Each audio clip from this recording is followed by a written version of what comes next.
दादा, दाल अलिफ दा, दाल अलिफ दा, दादा।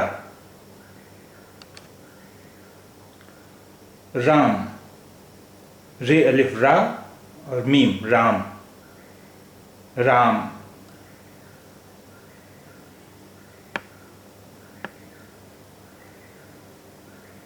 आराम, अलिफ मत आ, रे अलिफ रा और मीम, आराम, आराम।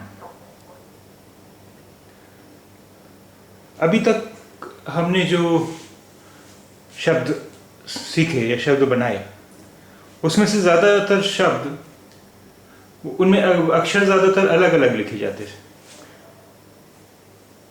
अब उर्दू में जब एक या दो या दो से ज़्यादा अक्षर आपस में मिलाए जाते हैं, तो कई बार उनकी जो शक्ल है वो बदल जाती है। कई बार इतनी बदलती है कि वो बिल्कुल पहचानना मुश्किल हो जाता है, और इसके लिए अच्छी खासी प्रैक्टिस की ज़रूरत होती है। आइए अब हम कुछ ऐसे शब्द बनाएं जिसमें कुछ अक्षर मिलाकर लिखे जाते हैं।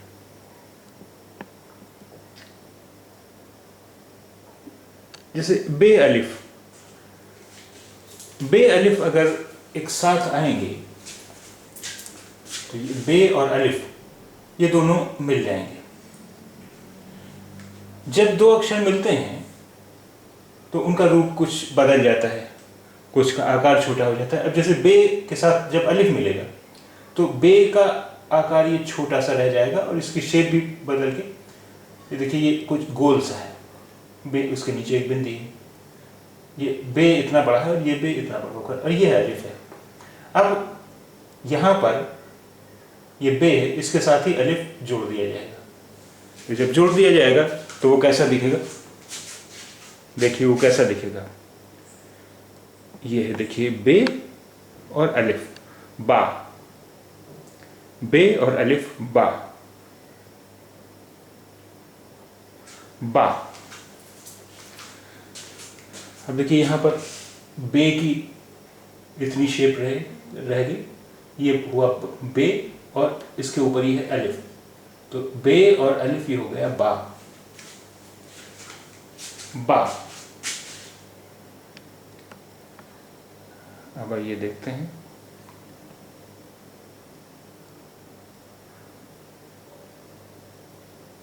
ये देखिए बाबा, बे अलिफ बा, बे अलिफ बा, बाबा।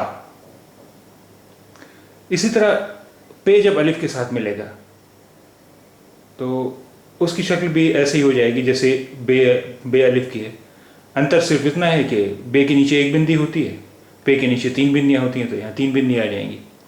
देखिए पे अलिफ, ये पे और अलिफ जब मिलाया गया तो ये हुआ पा, पा। अभी हो गया देखिए पापा, पापा। ये पहले प्रिंट में लिखा हुआ है, उसके बाद हैंड राइटिंग में लिखा हुआ है, पापा। ये प्रिंट में लिखा हुआ है, ये हैंड राइटिंग में लिखा हुआ है। हैंड राइटिंग में जब लिखेंगे, अगर तीन बिंदियां हैं तो तीन बिंदियां हम इस तरह भी लिख सकते हैं, दो बिंदियां ऊपर मिला के एक बिंदी नीचे, या इस तरह भी लिख सकते हैं, ऊपर दो बिंदियां नीचे एक बिंदी, तीन बिंदियां। दोनों तरह से हम लिख सकते हैं, पापा। फिर अब ये देखिए ते अलिफ, ते अलिफ जब मिलेगा तो ये भी उसी तरह मिल जाएगा जिस तरह बा पा बना था। पे के नीचे दो बिंदियां होती हैं, ते के ऊपर दो बिंदियां होती हैं, सॉरी पे के नीचे तीन बिंदियां होती हैं, ते के ऊपर दो बिंदियां होती हैं। तो ये देखिए ते अलिफ, ये मिलके हुआ ता। हैंड राइटिंग में जब लिखा जाएगा तो इस तरह होगा ता। अब ये देखिए ये हो गया तारा, ते अलिफ ता, रे अलिफ रा, तारा। इसी तरह एक और अक्षर है जो पहले आपको नहीं पढ़ाया गया है, ये अक्षर है, इसका नाम है टे। इस अक्षर का नाम है टे। इसकी आवाज़ हिंदी के टा जैसी होती है। जब हैंड राइटिंग में लिखेंगे तो इस तरह की शेप होगी, टे, टे। इस अक्षर का नाम है टे और इसकी आवाज़ हिंदी के टा जैसी होती है।